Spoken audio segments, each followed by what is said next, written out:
Okay, so what you're looking at here is a total nightmare of a mess, and it's all in aid of trying to get this little 4060 chip to do some blinking. So I'm going to have to ask your indulgence as I throw the camera around in a lot of places. What I'll do for the moment is lock it down here so I can show you what's going on. So I had mentioned this electrical wizard friend that I've got in town, and he used to do shit for the phone company back when they designed circuits. So I got this huge stock of all these awesome resistors, which is really freaking handy. For this experiment, I'm going to go with one that came with the LED, and that's this little guy here. So as the name implies, resistor stops the electricity, or rather reduces it, it resists it from passing through completely. There's a couple books I'm going to mention here.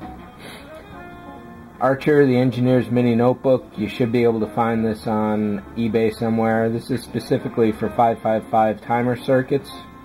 However, there's a really good useful chart in back, and I will hold this here long enough for you to pause it on YouTube if you want to copy it down. So resistors are taken care of by the little color codes on their bands. In this case, this guy is green, blue, red, and gold. So we go to green, that's a 5, blue is a 6, then you multiply that by, in this case, red, so it's 5,600, and gold means that it's plus or minus 5% accuracy tolerance. So 5% of 5,600, you get what, 5.6, something like that, 56 point whatever, so it'll go within that range. Next up, I will mention the CMOS cookbook, which you've probably seen me use before. This is a map of every single CMOS chip that exists, plus a lot of background information on them. The one thing it doesn't do is give you some really good examples of the hows and whys. However, this map is critical to what we're going to be doing. Let me put this aside now. And I will mention the very last piece of this missing puzzle. Go over to Starship Modeler, and under probably the lighting references or stuff, there's Das Überblinker, lighting effects with the 4060 chip and LEDs. Print this out, have it on hand. There's a lot of extra reading here that isn't necessarily directly related to the chip, but it's handy to have. And what we're going to be looking at here is just duplicating this, since we do have a 4060 chip. These diagrams are really confusing to me to read for a while, but eventually I got them.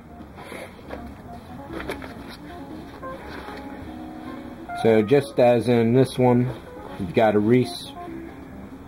how do I want to do this? First of all, there's 16 pins on this little chip, 8 per side. Your positive goes at one end, your negative goes at the other. There's 3 outputs next to the positive in this case. There's 7 on this side. There's a reset, a clock, an oscillator in, and an oscillator out. I can't tell you what most of those mean. Let's go over here now. So on this diagram, you've got your positive in, your negative out. These are your outputs, your 3 inputs, your reset clock, your oscillator 1, your oscillator 2. This diagram also calls for 2 other things that aren't on the chip. A CT, which is a capacitor, and a resistor.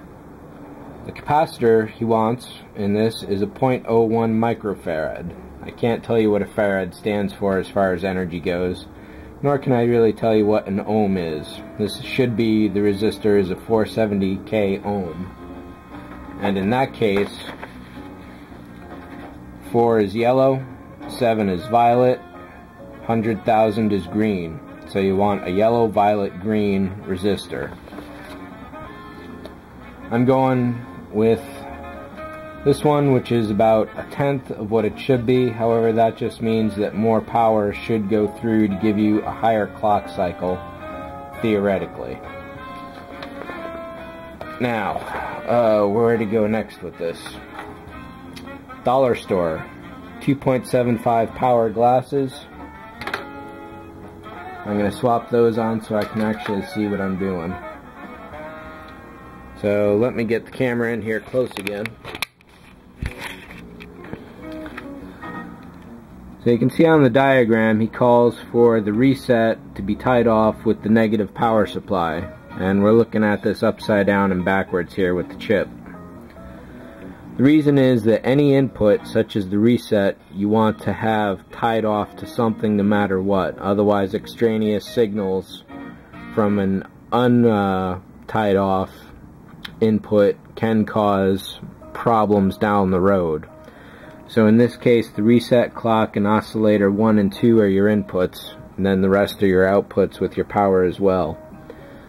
So putting that little piece of copper wire in there between the reset and the negative just grounds it off and sets it apart. What we are looking for next is a capacitor, which is this guy here.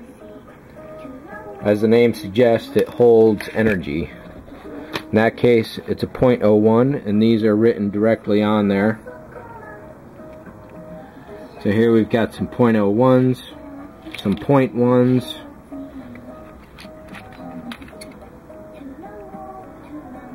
that's a 5 right there. These little guys, even though they aren't shaped the same, are just a different style of capacitor. This one is 47 farads, microfarads. And there's different combinations of these, plus the resistors will give you different timing on this chip. Now the hassle with this is that it's all real tiny. That's hassle 1. Hassle 2, you cannot, or at least should not, directly solder one of these for 2 reasons. 1, the heat will damage the chip, and 2, the electromagnetic field,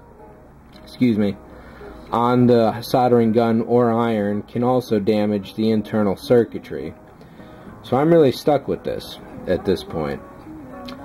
There's ways around this that can be used. This is a form of breadboard. And I'll take a moment here and pause because this is already coming on 8 minutes. It's going to be far more complicated than I thought.